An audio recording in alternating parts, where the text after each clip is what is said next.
Everyone, welcome to MD platform. Hope you doing well. तो जिस तरह से आपको पता है कि हमने एक सीरीज स्टार्ट कर रखी है जिसमें हम पीवाईपी पेपर डिस्कस कर रहे हैं फीटर ट्रेड के लिए। ठीक है, पीवाईपी वो जो कि बहुत ही ज़्यादा इंपॉर्टेंट है। पहले मैंने इसरो से स्टार्ट किया, इसके बाद जो भी मुझे पीवाईपी मिलते हैं जैसे एएलपी के वगैरह मिल रहे हैं तो वो भी मैं इसमें ऐड कर दूंगी। आपको बता दूं कि हम ऑलरेडी एक पेपर डिस्कस कर चुके हैं, आप वो वीडियो देख चुके हो तो बहुत बढ़िया। नहीं देखा है तो प्लीज़ देख लेना। ओके, तो आज जो हम डिस्कस करेंगे 21 फरवरी 2015 का जो पेपर है वो डिस्कस करेंगे। हम इसके पहले 2012 का जो पेपर था वो डिस्कस कर चुके थे। तो इसमें जो है ना, इसरो का एक थोड़ा-सा दिक्कत है एक्चुअली, कि ये पीवाईपी पेपर्स जब भी आप इसका देखो तो आपको नज़र आएगा कि ये जो पिछले पेपर्स के क्वेश्चन है ना, एज़ इट इज़ अगले पेपर में आपको मिल जाएँगे। माने कॉपी पेस्ट बहुत सारे। ऐसा नहीं कि सिर्फ़ टेक्निकल के क्वेश्चन कॉपी पेस्ट किए जाते हैं या रिपीट किए जाते हैं। नो, नॉन टेक के भी क्वेश्चन एज़ इट इज़ जो है वो रिपीट किए जाते हैं। और कोई भी टेक्निकल एग्ज़ाम दे दो आप, उसकी ये ख़ासियत ही होती है कि आपको वहाँ पे जो क्वेश्चंस मिलते हैं ना, सपोज़ अगर आपके पेपर में 100 क्वेश्चंस है, ठीक है? और वो टेक्निकल का पेपर है, सपोज़ टेक्निकल का पेपर है, 100 क्वेश्चन है, तो उस 100 क्वेश्चंस में आपको approx 85 question as it is कहीं न कहीं किसी न किसी एग्ज़ाम में, टेक्निकल के एग्ज़ाम में वो देखने को मिलेंगे। जैसे अगर आप टेक्नीशियन का ही पेपर दे रहे हो फिटर से रिलेटेड, तो अगर आप कोई भी एक बुक उठा लो जिसमें आपको फिटर के अप्रॉक्स 10 तो नहीं, लेकिन 5-6 हज़ार क्वेश्चन मिलेंगे, या फिर सपोज़ आप उसको 1,500 क्वेश्चन का कोई एक बुक उठा लो, कहीं से भी एक सेट उठा लो और उसको अगर आप पढ़ोगे ना, गारंटी से बता रही हूँ, वो सारे क्वेश्चंस आपको कॉपी मिलेंगे, रिपीट मिलेंगे। तो टेक्निकल एग्ज़ाम की यही ख़ासियत होती है कि यहाँ पे क्वेश्चंस न्यू जनरेट नहीं होते हैं। जिस तरह से जीएस के क्वेश्चन न्यू जनरेट हो सकते हैं, उस तरह से टेक्निकल एग्ज़ाम में क्वेश्चंस जनरेट नहीं होते हैं। क्वेश्चन सिर्फ रिपीट किए जाते हैं आफ्टर मतलब कि एक पेपर हो गया, तो ऐसा मत समझो कि उस पेपर को मैं पढ़ूँगा नहीं। फिटर से रिलेटेड जो भी आपको पीवाईपी मिलेगा वो पढ़ लेना है आपको, ओके? सो अब जब मैं फिटर का पूरा डिस्कस करके रेडी रहूँगी, मतलब जब हमारा कंप्लीट हो जाएगा फिटर, तो मैंने डिसाइड किया है कि मैं इसके बाद वेल्डर और उसके बाद टर्नर एंड देन मशीनिस्ट, ये 3 ट्रेड जो है इसका डिस्कस करूँगी। और अगर उसके बाद मुझे कुछ टाइम मिलता है और मैं पढ़ सकूँ कुछ टॉपिक्स आपके, तब मैं जो भी बाकी ट्रेड बच रहे हैं उनके बारे में डिस्कस करूँगी। लेकिन मुझे जितना आता है, ठीक है, मुझे फिटर आता है, दैट्स व्हाई मैं फिटर का पहले डिस्कस करना चाहूँगी। वेल्डर का मैं पढ़ रही हूँ बिकॉज़ वेल्डिंग मुझे पर्सनली करना आता भी नहीं है, मुझे बहुत डर लगता है वेल्डिंग का और मैं पढ़ती भी नहीं हूँ उसके बारे में। बट मैं आप लोगों के लिए वेल्डिंग पढ़ना चाहूँगी, मैं पढ़ूँगी और फिर उसके बाद जो है आप लोगों के साथ डिस्कस करूँगी। ऐसा नहीं कि मैंने कभी पढ़ा नहीं, ऑब्वियसली मैंने इंजीनियरिंग में पढ़ रखा है, लेकिन फॉर दिस आईटीआई एग्ज़ाम या फिर आईटीआई का जो सिलेबस है वो थोड़ा-सा कॉम्प्लिकेटेड नहीं कहूँगी, लेकिन हाँ, थोड़ा-सा फैक्चुअल बेस है। दैट्स व्हाई मुझे थोड़ा इसमें एक्स्ट्रा एफर्ट लेना पड़ रहा है। ओके, चलो फिर स्टार्ट करते हैं 21 फरवरी 2015 का ये पेपर। अच्छा, पेपर स्टार्ट करने से पहले मैं बता दूं आप लोगों को कि मैंने इलेक्ट्रीशियन की टेस्ट सीरीज जो है लॉन्च कर दिया है। मैंने 5 दिसंबर को मैंने कहा था, लेकिन मैंने इसे 4 दिसंबर को ही लॉन्च कर दिया है मेरे एंड्रॉइड एप्लीकेशन पे। तो प्लीज़ जाके चेकआउट कर लेना और ज़रूर टेस्ट सीरीज परचेज करने के बाद, टेस्ट सीरीज देने के बाद उसमें से जो भी क्वेश्चन आपको मिल रहे हैं उसे याद कर लेना। देन आपका जो, आपको तो पता है कि जो 5 ट्रेड्स है मैकेनिकल से रिलेटेड, उसके मैंने ऑलरेडी टेस्ट सीरीज अपलोड कर दिए हैं। 4 जो ट्रेड है वो कंप्लीटली वहाँ पे उसके सेट्स अवेलेबल है। जैसे कि आपका फिटर पूरा 10 सेट्स अवेलेबल है, टर्नर के 10 सेट्स, वेल्डर के 10 सेट्स, देन आपका मशीनिस्ट इसके 10, मशीनिस्ट ग्राइंडर के जो 2 टेस्ट अभी सेट अवेलेबल है। ये जल्दी ही जो है ये सेट अवेलेबल हो जाएंगे, डोंट वरी। ओके, तो ये सारी चीज़ें। ओके, चलो स्टार्ट करते हैं। बहुत सारे क्वेश्चंस आपको इसमें भी रिपीट देखने को मिलेंगे। ओके, जो हमने 2012 का जो पेपर डिस्कस किया था उसी से बहुत सारे यहाँ पे क्वेश्चन आपको रिपीट दिखेंगे। चलो तो फास्ट में स्टार्ट कर लेते हैं। यूनिट ऑफ एनर्जी इज, तो एनर्जी का यूनिट क्या है? वैट, न्यूटन, न्यूटन पर मीटर या जूल? तो एनर्जी का यूनिट है joule. Next question, unit of current is, unit of current is volt, ohm, ampere, joule? तो करंट का जो आपका यूनिट है वो है एम्पियर। वोल्ट किसका है? वोल्टेज का, ठीक है। ओहम किसका है? रेजिस्टेंस का, ध्यान रखना है। Next, convert 60 degree Celsius to Fahrenheit, ये बहुत ही इंपॉर्टेंट है और इससे क्वेश्चन हमेशा बनता है कि 60 डिग्री या डिग्री सेल्सियस को फ़ारेनहाइट में, फ़ारेनहाइट को या फिर सेल्सियस को केल्विन में कर दो, ये आप क्वेश्चन बनता है। तो ध्यान रखना है, फ़ारेनहाइट इज इक्वल टू आपका जो होता है formula 9/5 into degree Celsius plus 32।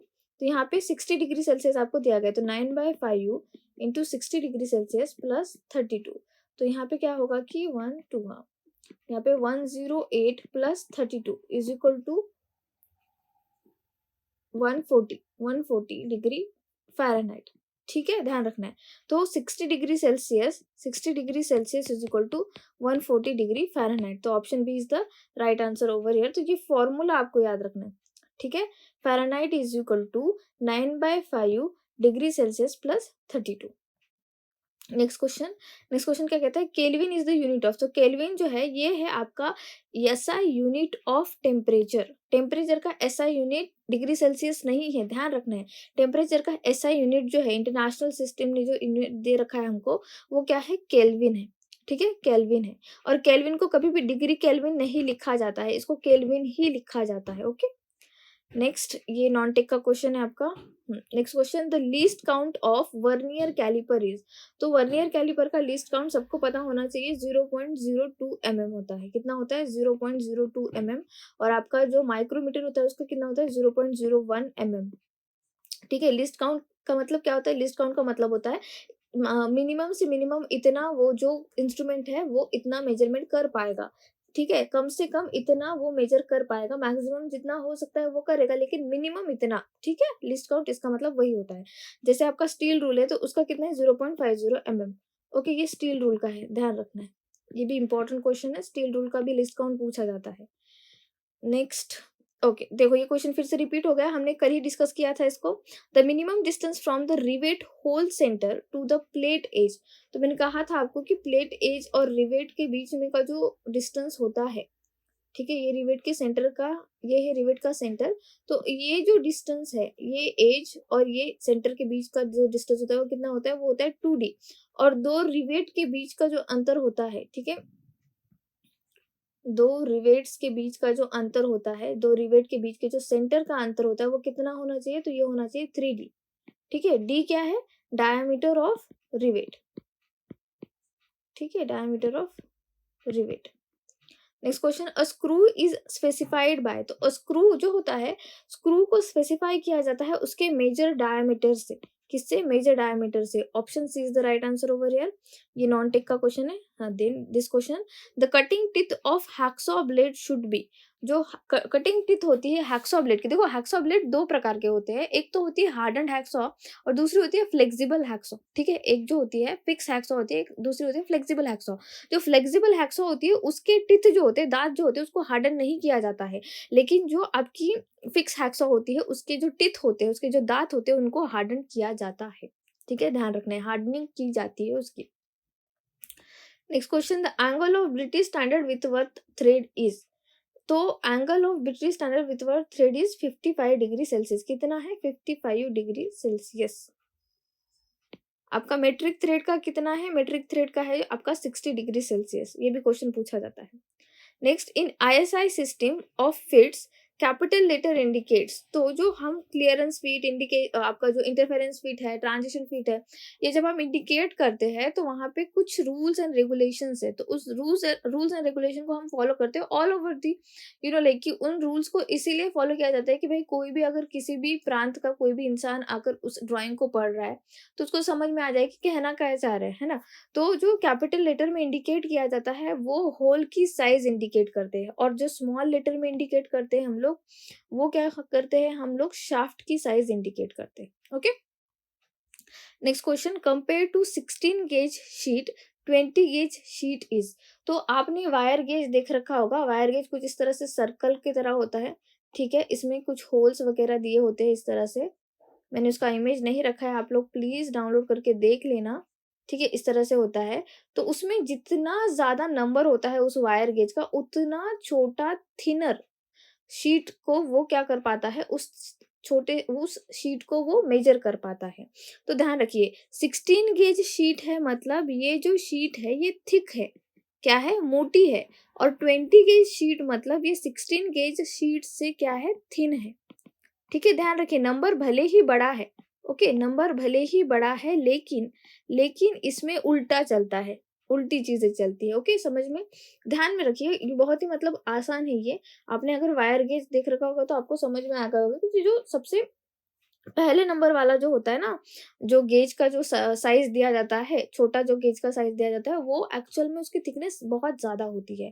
तो 16 गेज का जो है, मैं let me just pause this video and download wire gauge over here to explain this.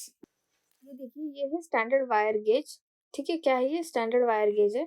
तो इसमें आपको नज़र आ रहा होगा कि ये जो 0 साइज़ है, ठीक है? दिस वन, दिस 0 साइज़, ये एक्चुअल में जो थिकनेस मेज़र कर पाएगा किसी शीट की, वो ज़्यादा होगी कंपेयर टू द 32 साइज़। ये देखो कितना छोटू-सा, बारीक-सा ये थिकनेस मेज़र कर पाएगा। तो सिंपल है, जब इसने कंपेयर करने को कहा कि 16 गेज, तो 16 वाला कौन-सा है? ये वाला। लेट मी जस्ट इसको मैं घुमा दूँ, लेट मी, ओके नहीं घूम रहा है, ठीक है, ये रोटेट नहीं हो रहा है, सॉरी। तो देखो यहाँ पे नज़र आ रहा है आपको, ये 16 है, ओके? तो 16 के लिए इतना मेज़र कर पाएगा, वहीं अगर आप 20 देखोगे तो ये इससे छोटा मेज़र कर पाएगा, थिकनेस कम होगी इसकी, ओके? होप सो आपको समझ में आ गया होगा। अब जो है, अभी जो नए स्टैंडर्ड वायर गेज आ रहे हैं ना, वो एक स्केल के फॉर्मेट में भी आ रहे हैं। मानिए जैसे एक स्केल है इस तरह से, ओके? ये स्केल है इस तरह से, तो इसमें यहीं पर ही जो है ऐसे आपको ये जो है ऐसा दिख जाएगा, ये वहाँ यहाँ पे जिस तरह से इसका प्रोजेक्शन लिया गया है, वो स्केल के फॉर्मेट में भी नज़र आएगा। आप अगर रिसेंटली वर्कशॉप में कभी काम किया होगा, जस्ट रिसेंट अभी थोड़े दिनों पहले ही बहुत सारे कॉलेजेस में जो भी इंस्ट्रक्टर है उसको पता होगा, सॉरी जो भी एज़ अ आईटीआई होल्डर है या फिर जो काम कर रहा है ITI as a ITI basis पे कहीं किसी कंपनी में वगैरह, तो उसने देख रखा होगा कि जो वायर गेज है, स्टैंडर्ड वायर गेज, अब वो लीनियर फॉर्मेट में भी आ रहे हैं, सर्कुलर में ही नहीं, लीनियर फॉर्मेट में भी मिल रहे हैं। Okay, next question. In gas welding the gas mixture used is, तो गैस वेल्डिंग में जो गैस का मिक्सचर यूज किया जाता है वो कौन सा गैस है? तो वो है आपका ऑक्सीजन एंड एसिटिलीन, ठीक है? वेल्डिंग से रिलेटेड और एक क्वेश्चन पूछा जाता है कि भाई ऑक्सीजन और एसिटिलीन, इन दोनों के जो सिलेंडर है, गैस के जो सिलेंडर है, उनका कलर क्या होता है? ध्यान रखिए, ऑक्सीजन का जो सिलेंडर का कलर होता है वो होता है ब्लैक, और जो आपके एसिटिलीन का होता है वो होता है आपका मरून, ओके? क्या होता है? मरून होता है। Next question, which one of the following process does not require filler metal, तो कौन सा ऐसा वेल्डिंग प्रोसेस है जिसमें फिलर मेटल की जरूरत नहीं है, पूरक धातु की अपेक्षा नहीं है? क्या वो आर्क वेल्डिंग है, रेजिस्टेंट वेल्डिंग है, गैस वेल्डिंग है, नन ऑफ द अबव? तो ध्यान रखिए, रेजिस्टेंट वेल्डिंग ऐसी वेल्डिंग है जहां पे आपको किसी भी तरह की फिलर मेटल की ज़रूरत नहीं है। रेजिस्टेंट वेल्डिंग में कौन से वेल्डिंग आते हैं? जैसे आपका आता है स्पॉट वेल्डिंग, सीम वेल्डिंग, ठीक है, फ्लैश वेल्डिंग, ये सारे जो वेल्डिंग के प्रोसेसेस हैं ये इसी में आते हैं। प्रोजेक्शन वेल्डिंग एंड ऑल, ये रेजिस्टेंट वेल्डिंग के ही टाइप है, लिख लेना कहीं। Next question, which one of the following material has the maximum brittleness, तो कल के जो मैंने क्वेश्चन डिस्कस किए थे उसमें मैंने बताया था जितना हार्ड मटेरियल होगा उतना ज़्यादा उसमें ब्रिटलनेस आपको मिलेगी। तो यहाँ पे देखिए, stainless steel, cast iron, mild steel, copper. तो बहुत सारे लोगों को ये कंफ्यूजन होगा कि मैम आपका जो कास्ट आयरन ये तो हो ही नहीं सकता, मे बी दूसरा कोई होगा मटेरियल जो उसकी ब्रिटल होगा, लेकिन ध्यान रखिए जितना हार्ड मटेरियल उतना ज़्यादा ब्रिटल होता है। तो option B is the right answer over here, cast iron जो है, ठीक है, कास्ट आयरन जो है ये ज़्यादा ब्रिटल होता है। Next, a jig is used for, तो ये क्वेश्चन फिर से रिपीट हो चुका है। तो देखो, जो जिग होता है वो किस लिए यूज किया जाता है? तो holding and guiding the tool, okay, holding and guiding the tool, ये कल ही डिस्कस किया था हमने। Next, for TIG welding commonly used gas is, ये भी एज इट इज कॉपी हुआ है। आर्गन जो है ये गैस हम यूज करते हैं टिग वेल्डिंग में as a inert gas, okay, as a inert gas जो ऑक्सीडेशन को रोकता है। ओके, कल ही डिस्कस किया था, दैट्स व्हाई मैं इतना डिटेल में इसको डिस्कस नहीं कर रही हूँ। Next, file is generally made of, जो फाइल होती है, ठीक है, जो फाइल होती है हम जो फिनिशिंग के लिए इस्तेमाल करते हैं, रफिंग के लिए वगैरह इस्तेमाल करते हैं, वो किस मटेरियल से बनी होती है? ध्यान रखिए, ये हाई कार्बन स्टील से बनी होती है। और अगर आपको क्वेश्चन ऑप्शन में मिले कि हाई ग्रेड कास्ट आयरन, तो वो भी राइट आंसर होगा। कहीं कहीं अगर आप गूगल वगैरह करोगे तो स्टार्टिंग में बता देगा कि वो स्टेनलेस स्टील से बना है या फिर माइल्ड स्टील से बना है, नहीं।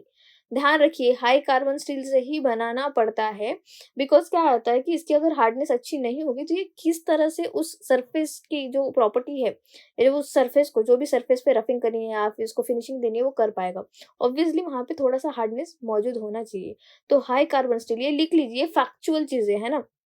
कैसे लिखना है आपको आपके डायरी में? फाइल, ऐसे सीधा यहाँ पे एरो करना है, then high carbon steel, that's it, nothing else. और जब आप उसको जब रिवाइज करोगे, ठीक है, जब उसको याद करने की कोशिश करोगे तो याद आ जाएगा। अच्छा, फाइल जो है वो हाई कार्बन स्टील की बनी होती है। अगर हाई कार्बन स्टील ऑप्शन में नहीं होगा तो हाई ग्रेड कास्ट आयन, ठीक है, हाई ग्रेड कास्ट आयन, ये भी लिख लेना है साथ ही साथ। ओके, ध्यान रखिए इसको, इसी तरह से अच्छे से लिख लेना है आप लोगों को, ये लिख लीजिए आपकी डायरी में। Next, tempering is done for तो जो टेम्परिंग है एक्चुअली हार्डनिंग के बाद की जाती है, ठीक है। हार्डनिंग में क्या होता है, आपका जो मटेरियल है वो बहुत ही ज़्यादा हार्ड बन जाता है, हार्ड भी बन जाता है और ब्रिटल भी बन जाता है। तो इससे क्या होता है कि हम आगे की प्रोसीजर नहीं कर पाते, तो उसमें हम क्या करते हैं कि टेम्परिंग कर लेते हैं, उस जो भी आपका जो प्रोडक्ट है उसकी हम टेम्परिंग करते हैं। तो क्या ये हार्डनेस इंक्रीज करने के लिए बनाया जाएगा? नहीं, उसके लिए तो हम हार्डनिंग का इस्तेमाल करते हैं। क्या हम स्ट्रेंथ इंप्रूव करते हैं उससे? नहीं, ऑलरेडी स्ट्रेंथ इंप्रूव हो रही है उसकी, लेकिन हाँ, हम उसमें जो स्ट्रेसेस है उनको रिलीव करते हैं। ओके, उसके जो स्ट्रेसेस है उनको रिलीव करने का काम करते हैं इन द टेम्परिंग प्रोसेस। दूसरी बात यहाँ पे जो इंक्रीज द मशीनेबिलिटी, बहुत सारे लोगों को लगेगा मैम मे बी मशीनेबिलिटी जो है वो राइट आंसर होगा। नहीं, improve the machinability only happen in annealing. कहाँ पे? एनेलिंग में, ठीक है, एनेलिंग में ही होता है ये। तो ध्यान रखिए, इस तरह से क्वेश्चंस पूछे जा सकते हैं आप लोगों को, यहाँ पे कंफ्यूजन होता है। मैं सोच रही हूँ कि एक ना एक आपको वीडियो बना के दे दूँ जिसपे हीट ट्रीटमेंट में पूरा डिटेल में हीट ट्रीटमेंट पढ़ाऊँ, 1-1.5 घंटे का लेक्चर होगा। मे बी मैं ये मेरे एंड्रॉइड एप्लीकेशन पे पढ़ा दूँ फ्री में ही, डोंट वरी अबाउट इट, या फिर यहाँ पढ़ा दूँ, कुछ मैं डिसाइड करूंगी और मैं आप लोगों को बता दूंगी। जिन लोगों को भी करना है वो लोग कर लेंगे वो लेक्चर। ओके, नेक्स्ट क्वेश्चन देखिए, the coolant use for machining cast iron is. तो देखिए, कास्ट आयन जब भी हम उसकी मशीनिंग करते हैं तब हम किसी भी तरह का कोई भी कूलेंट यूज नहीं करते हो, तो यहाँ पे आंसर होगा none of the above.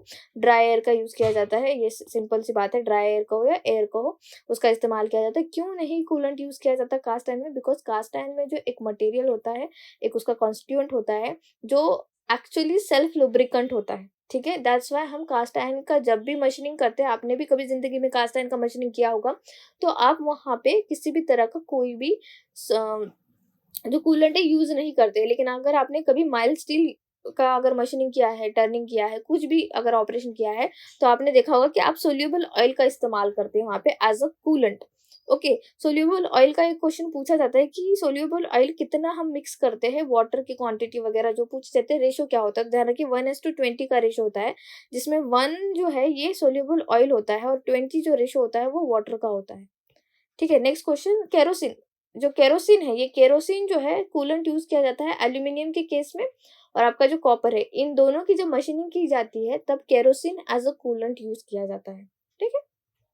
Next question, ये नॉनटेक का क्वेश्चन है। देन ओके, देखो ये क्वेश्चन फिर से रिपीट हो गया है। A hole opening which is required for screwing conical और टेपर्ड नेक स्क्रू इज। तो हमने कहा था पिछले ही क्लास में कि इसको कहते हैं काउंटर सिंकिंग। तो ये जो इंपॉर्टेंट है ना, कोनिकल और टेपर्ड नेक स्क्रू, ये इंपॉर्टेंट है, ये है की वर्ड्स ओवर हियर, ठीक है। Countersinking is the right answer over here. Option भी चेंज नहीं किए यार इन लोगों ने, मतलब पता नहीं, मतलब चाहते क्या थे कि बस पिछला ही लाइक, अगर आप किसी कोई भी हो जिसने टेक्नीशियन का पेपर दे रखा हो 2012 का, अगर वो उसको थोड़ा अच्छे से पढ़ लेता था तो यहाँ पे तो आधे से ज्यादा मार्क्स उसको ऐसे ही मिल जाते, ठीक है। Next question, the liquid, okay okay, in the liquid heat transfer takes place by means of what. क्या कंडक्शन से होता है, कन्वेक्शन से होता है, रेडिएशन से होता है, तो आपके या पैसिवेशन से होता है? देखो रेडिएशन से तो नहीं होगा, रेडिएशन के लिए किसी भी तरह के मीडियम की जरूरत नहीं, पैसिवेशन ये भी कट हो गया। अब आपको जो है क्वेश्चन बनेगा कि भाई कंडक्शन से होगा या कन्वेक्शन से होगा, है ना। हीट का जो ट्रांसफर होता है, ये तीन भी जो मोड है आपको याद रखना है। ये एक्चुअली ये क्वेश्चन आपका मैं बताऊं तो ये क्वेश्चन आया है आपके वर्कशॉप कैलकुलेशन से, है ना। वर्कशॉप कैलकुलेशन का भी आपको पढ़ के जाना है, ठीक है। वर्कशॉप कैलकुलेशन भी आपको अच्छे से पढ़ के जाना है। तो ध्यान रखिए, जो हीट ट्रांसफर की जाती है in liquid, okay, heat transfer in liquid, मेरा पेन नहीं चल रहा है, वेट, हीट ट्रांसफर, इसको कनेक्ट करने दीजिए।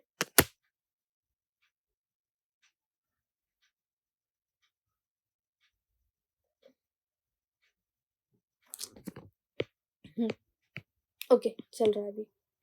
हाँ, तो हम क्वेश्चन क्या था, heat transfer in liquids, liquid कहो या गैस कहो एक ही बात है। क्योंकि देखो इनके मॉलिक्यूल्स क्या होते हैं, थोड़े थोड़े दूर दूर होते हैं ना।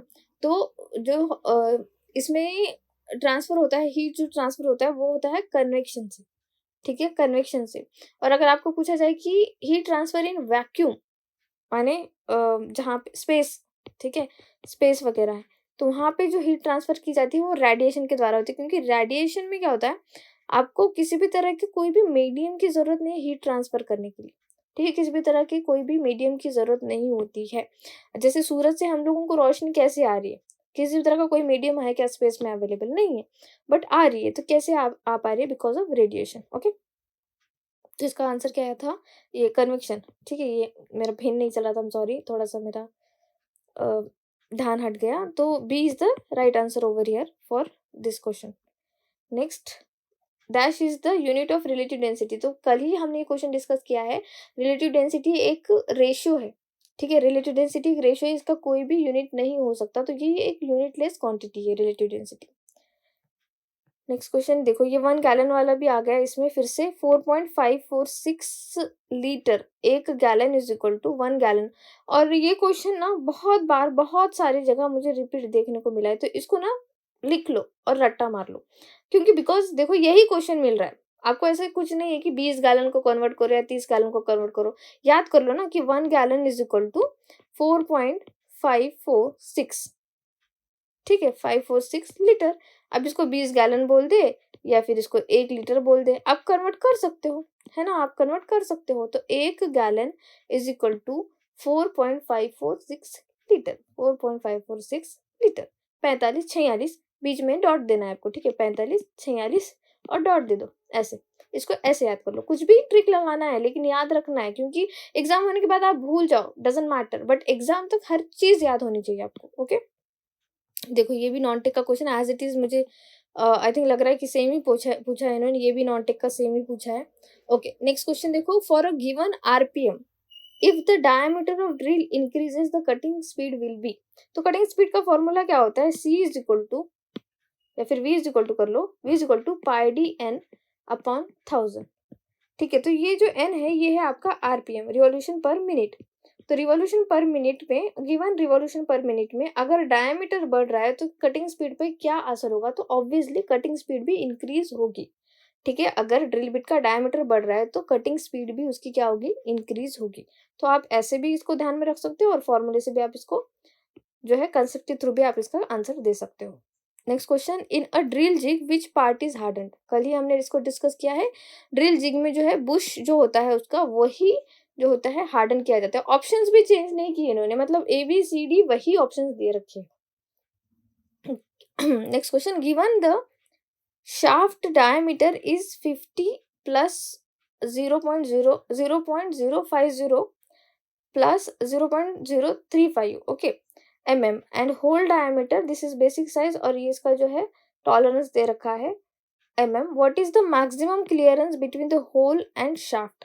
तो मैक्सिमम क्लियरेंस का फॉर्मूला आपको पता होना चाहिए। मैक्सिमम क्लियरेंस क्या कहते हैं, upper limit of hole minus lower limit of shaft, ठीक है। तो अपर लिमिट ऑफ होल कितनी है, इसका जो है 50 क्या है, ये बेसिक साइज है, प्लस 0.50 ये क्या है, इसकी अपर लिमिट ऑफ होल होगी, और लोअर लिमिट ऑफ शाफ्ट क्या है 50.045।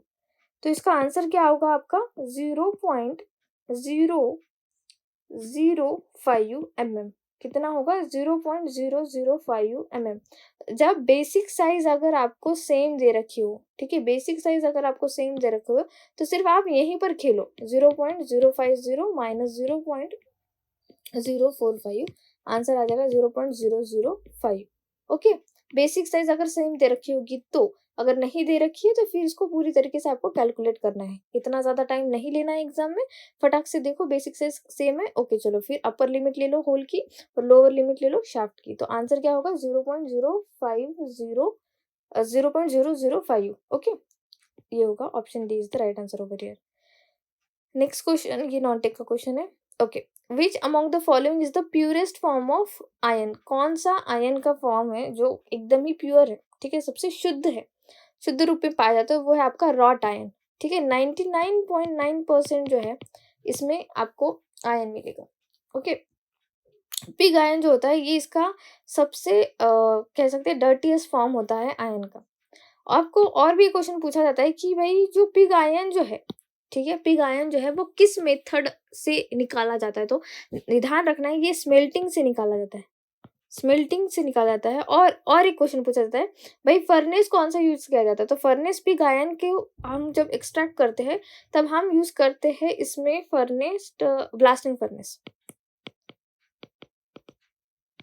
रॉट आयन के लिए पुडलिंग फर्नेस,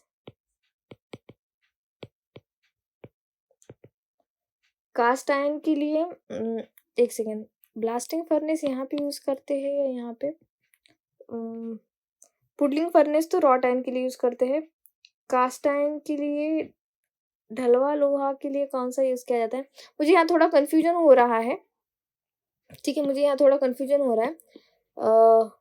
पिग आयन के लिए स्मेल्टिंग ही की जाती है, जहाँ तक मुझे याद आ रहा है ये ब्लास्टिंग ही होता है, और कास्ट आयरन का याद नहीं आ रहा है फिर मुझे फर्नेस। ठीक है, मुझे प्लीज कमेंट सेक्शन में कमेंट करके बताना अगर आप यहाँ तक आ चुके हो और ये क्वेश्चन देख रहे हो तो कौन से फर्नेस यूज किए जाते हैं, ठीक है, क्योंकि थोड़ा कंफ्यूजन हो रहा है मुझे। ओके, स्टील के लिए जो होता है, स्टील जब निकाला जाता है तो ओपन हर्थ फर्नेस जो होता है उसका इस्तेमाल किया जाता है, लेकिन यहाँ पे मुझे कास्ट आयरन और पिग आयरन दोनों में कंफ्यूजन हो रहा है, पिग आयरन के लिए जो कौन सा फर्नेस यूज किया जाता है। तो प्लीज मुझे ये बताना, ठीक है, इन दोनों के लिए मुझे कमेंट सेक्शन में कमेंट करना आप लोग। Okay, next question, poise is the unit of what? तो पॉइज जो है ये आपका विस्कोसिटी का यूनिट है। किसका यूनिट है? विस्कोसिटी का यूनिट है। नेक्स्ट, टॉलरेंस इज, तो टॉलरेंस क्या होता है बच्चों? टॉलरेंस सिंपल है कि मैक्सिमम लिमिट और मिनिमम लिमिट के बीच में जो डिफरेंस आता है, ठीक है, उसी को हम टॉलरेंस कहते हैं। तो ऑप्शन देखिए कौन सा ऑप्शन सही है। Option B is the right answer over here, कि the difference between maximum and minimum limits of size, ठीक है, maximum and minimum limit of size is the tolerance of that material या फिर ऑफ दैट कंपोनेंट, ठीक है, ध्यान रखना है। नेक्स्ट क्वेश्चन, ये नॉन टेक का क्वेश्चन है, ये भी नॉन टेक का क्वेश्चन है, non tech. Okay, the least count of steel rule, मैंने आप लोगों को बताया था कि जो लीस्ट काउंट है स्टील रूल का, ठीक है, लिस्ट काउंट है जो स्टील रूल का, वो क्या है? 0.50 mm या फिर 0.5 mm भी कह सकते हो आप लोग उसको। सही आंसर क्या है? 0.5 mm। आपको एक क्वेश्चन बनता है कि जो आपके डिवाइडर यूज करते हो आप लोग, ठीक है, डिवाइडर यूज करते हो या फिर कैलिपर वगैरह यूज करते हो with the help of steel rule, तो उन लोगों का लिस्ट काउंट कितना होता है? तो उसका भी जो लिस्ट काउंट होता है वो सेम ही होता है स्टील रूल के हिसाब से, 0.50। तो कुछ ऐसे है ना ये क्वेश्चंस, मैं कह सकती हूँ कि यहाँ पे ऐसा है ना कि आपको फैक्चुअल डेटा ज्यादा याद रखना है।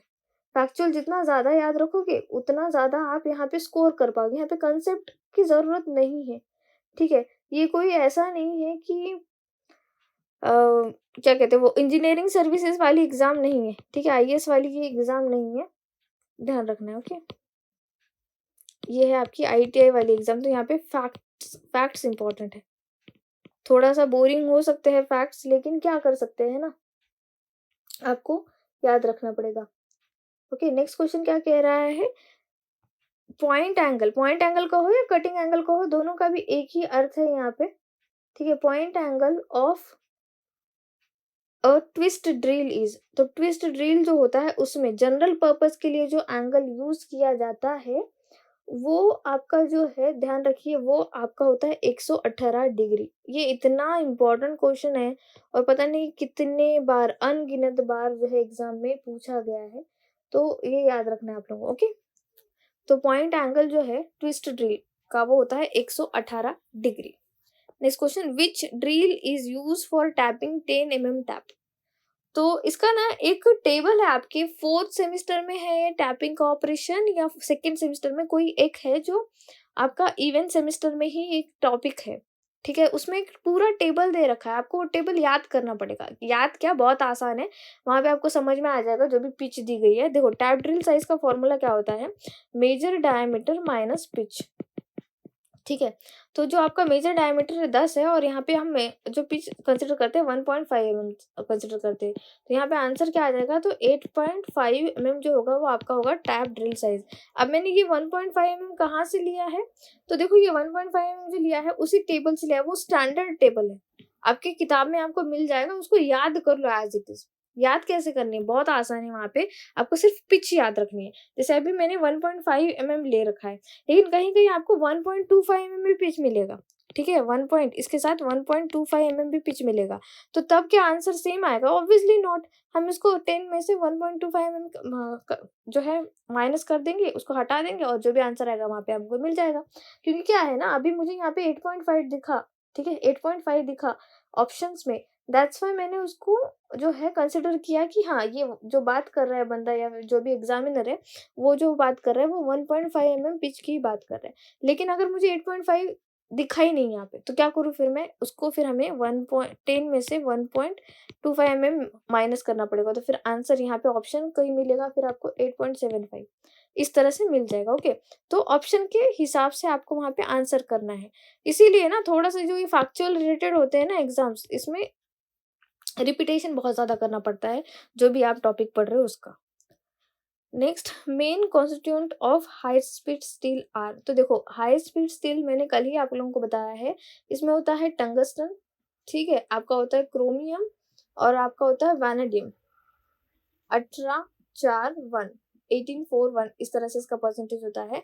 तो यहाँ पे देखो, टंगस्टन मिल रहा है आपको, वैनेडियम मिल रहा है, क्रोमियम मिल रहा है, लेकिन सिलिकॉन इसमें ऐड कर दिया, तो ये नहीं होता है, ये मेन कॉन्स्टिट्यूएंट नहीं है। तो यहाँ पे आंसर क्या होगा? None of the above. क्या होगा? नन ऑफ द अबव यहाँ पे आंसर होगा, ओके।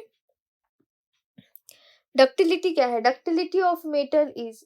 तो देखो, डक्टिलिटी जो होती है उसका सिंपल सा मतलब है कि आप जो है उस मटेरियल से, ठीक है, आप जो है उस मटेरियल से क्या कर सकते हो, वायर जो थिन वायर होते हैं, पतले वायर बना सकते हो। तो option A is the right answer over here, ठीक है।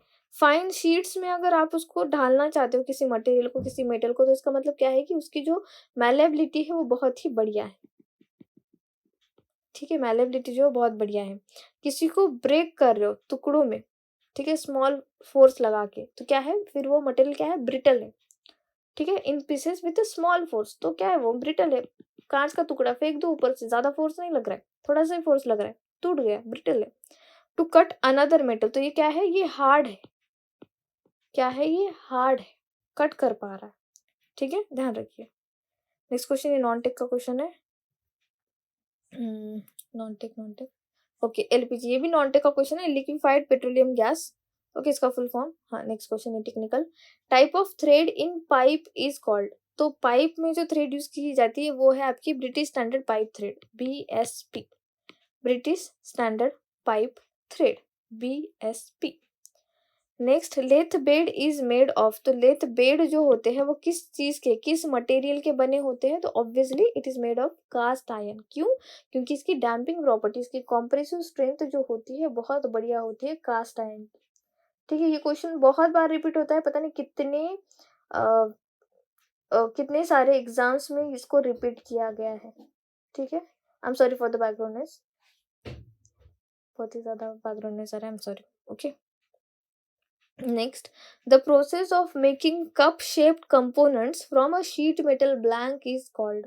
तो ये क्वेश्चन आपको मिलेगा, आंध्र प्रदेश में पेपर हुआ था, आपका लेक्चरर का ही पोस्ट था, ठीक है। एएलपी 2019 में सेम क्वेश्चन आपको मिलेगा, और आपका उत्तर प्रदेश में भी पेपर हुआ था लेक्चरर के ही पोस्ट पे, वहां पर भी आपको सेम क्वेश्चन मिलेगा, ठीक है। तो ये क्वेश्चन पता नहीं इतनी बार रिपीट हो चुका है। यहाँ पे जो है डीप ड्राइंग, ठीक है, डीप ड्राइंग जो है इसका राइट आंसर है।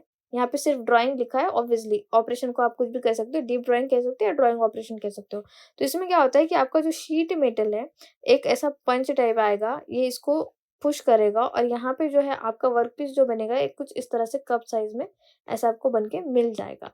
तो ध्यान रखना है आप लोगों को कि जो प्रोसेस है मेकिंग कप शेप कंपोनेंट, ठीक है, cup shape component from sheet metal blank is called what? It's called deep drawing या फिर drawing, ठीक है। Option A is the right answer over here, okay. Next question क्या कहता है? नेक्स्ट क्वेश्चन कह रहा है कि which gauge is used to measure, ठीक है, which gauge is used to measure the thickness of sheets. थोड़ी देर पहले ही हम लोगों ने जो है इसके बारे में पढ़ा है। तो wire gauge, standard wire gauge को या वायर गेज, इससे जो है हम थिकनेस मेजर कर पाते हैं शीट मेटल की। Next, dash is use for making very large radius, ठीक है, अगर बड़े रेडियस भी बनाने हैं या बड़े सर्कल भी बनाने हैं तो हम किसका इस्तेमाल करेंगे? ऑब्वियसली यहाँ पे हम ट्रेमल का इस्तेमाल करेंगे। किसका? ट्रेमल का इस्तेमाल करेंगे, वो डिवाइडर का नहीं, कैलिपर का नहीं, वर्नियर का भी नहीं। तो यहाँ पे C is the right answer over here. आप लोग ऐसे भी कर सकते हैं, कभी ट्रेमल पढ़ा भी नहीं होगा, मैंने पर्सनली नहीं देखा है, कभी मैंने पढ़ा भी नहीं है इसके बारे में। ऑब्वियसली सिविल इंजीनियर ज़्यादा यूज़ करते हैं इसको। तो होता क्या है कि आपको अगर नहीं आता है तो आप ऑप्शन एलिमिनेट करके देखो। जब रियल एग्ज़ाम होता है ना आपका, तब आप ऑप्शन एलिमिनेट करके देखना है, ठीक है? Next question, dowel pins are used for, तो ये कल ही हमने देखा था, हिडन फास्टनिंग के लिए हम जो है डॉवल पिन का इस्तेमाल करते हैं। Okay, for question number 57, the property of metal by virtue of which the metal can be bent और स्ट्रेच विदाउट फेलियर। ठीक है, उसको बेंट भी कर सकते हो और स्ट्रेच भी कर सकते हो, तो कौन सा इसका जो है ऐसा प्रॉपर्टी है? तो ध्यान रखिए, वो है आपका डक्टिलिटी। ठीक है, हार्डनेस नहीं हो सकता है ये सरफेस प्रॉपर्टी, ब्रिटलनेस भी नहीं हो सकता। बेंट एंड स्ट्रेच मैलेबिलिटी यहाँ पे ऑप्शन नहीं है, स्ट्रेचिंग हो रही है उसकी, तो यहाँ पे हम जाएंगे तन्यता के साथ, डक्टिलिटी के साथ। ओके, मुझे बताना है यहाँ पे डक्टिलिटी आएगा या टफनेस आएगा? टफनेस तो ये शॉक रेजिस्टेंस वाला प्रॉपर्टी है। ठीक है, इसमें बेंटिंग, बेंट बेंट हम टफनेस में भी कर सकते हैं, है ना? बेंडिंग जो है हम टफनेस में भी कर सकते हैं, स्ट्रेच भी कर सकते हैं, लेकिन इतना ज़्यादा नहीं जितना डक्टिलिटी में हम स्ट्रेच कर पाएंगे। तो यहाँ पे डक्टिलिटी इसका राइट आंसर होगा। ठीक है, नेक्स्ट ये क्वेश्चन फिर से रिपीट हो गया, देखो, rubber is dash elastic than mild steel, तो rubber is less elastic than mild steel. Okay, non tech question है ये। Cast iron is use to manufacture the machine beds because, तो कास्ट आयरन का जो इस्तेमाल करते हैं हम लोग, ठीक है, कास्ट आयरन का जो इस्तेमाल करते I'm sorry, क्यों करते हैं? क्योंकि इसमें जो कॉम्प्रेसिव लोड को रेजिस्ट करने की प्रॉपर्टी होती है वो बहुत ज़्यादा होती है। ठीक है, option D is the right answer over here. Okay, यहाँ पे क्वेश्चन खत्म हो चुके हैं, तो मैंने आपको एक क्वेश्चन पूछा है, यहाँ पे मुझे थोड़ा सा कंफ्यूजन हो रहा है, कहाँ गया वो? जो फर्नेसेस से क्वेश्चन था, है ना, कि पिग आयन कौन से फर्नेस से निकालते हैं, और हम जो है जो ढलवा लोहा है कास्ट आयन। ठीक है, मुझे लग रहा है कि ये जो है हम जो रिड्यूस करते हैं आयन और ब्लास्ट फर्नेस में, उसमें जो हम निकालते हैं वो कौन सा होगा? मे बी आई थिंक हम कास्ट आयन निकालते हैं। यहाँ पे थोड़ा कंफ्यूजन है यार मुझे। ठीक है, यहाँ पे थोड़ा कंफ्यूजन है कि किससे हम जो है कास्ट आयरन जो है, आई थिंक, हाँ हाँ हाँ, समझ में आ गया, मेरा याद आ गया, मेरा जो ट्रिक था कास्ट आयरन का, सी से, कुपोला फर्नेस से निकालते हैं हम इसको। कौन से फर्नेस से निकालते हैं? स्पेलिंग हो सकता है गलत हो, लेकिन ध्यान रखना, इसको हम कुपोला फर्नेस से निकालते हैं। यही में मिल गया मुझे आंसर, चलो। और पिग आयरन को हम ब्लास्ट फर्नेस से निकालते हैं ब्लास्ट फर्नेस से। ठीक है, तो ध्यान रखिए, ये इंपॉर्टेंट है कि wrought iron puddling furnace, okay, cast iron cupola furnace, steel open hearth furnace, और आपका जो पिग आयन है ये ब्लास्ट फर्नेस। ये लिख लो क्योंकि ये पूछा जाता है। ठीक है, ये पूछा जाता है। ओके, आगे जब हम क्वेश्चन डिस्कस करेंगे अगले पेपर में, 2016 का पेपर हम जो डिस्कस करेंगे कल, उसमें मे भी हो सकता है कि ऐसे क्वेश्चन मिले या फिर आगे आने वाले टाइम में मिले, लेकिन हाँ, ये क्वेश्चंस बनते हैं कि भाई बताना ओपन हर्थ फर्नेस में जो निकलता है वो कौन सा, हम जो आयरन ओर से एक्सट्रैक्ट करते हैं वो कौन सा चीज हम एक्सट्रैक्ट करेंगे, तो उसमें हम स्टील एक्सट्रैक्ट करेंगे। पुडलिंग है तो उसमें क्या करेंगे? पुडलिंग फर्नेस में तो हम पुडलिंग फर्नेस में रॉट आयन लेते हैं। ठीक है, रॉट आयन लिख लो। देन आपका जो होता है, अभी हमने देखा ब्लास्ट फर्नेस से हम पिग आयन निकालते हैं, और जो आपका कुपोला फर्नेस होता है, कुपोला फर्नेस, उससे हम कास्ट आयन निकालते हैं। चारों याद कर लो, एज इट इज याद कर लो, ये क्वेश्चन पूछते हैं। ठीक है, ये क्वेश्चन पूछते हैं। ओके, होप सो कि आपको समझ में आ गया होगा। जितने भी क्वेश्चन है, कहीं कोई कंफ्यूजन है तो प्लीज़ डिस्क्रिप्शन बॉक्स में, सॉरी, कमेंट सेक्शन में कमेंट करना, मैं रिप्लाई कर दूंगी। अगर रिप्लाई वहाँ पे नहीं हो पाया तो अगले वीडियो में उस चीज़ को मैं रेक्टिफाई कर दूंगी। Okay, thank you so much for watching.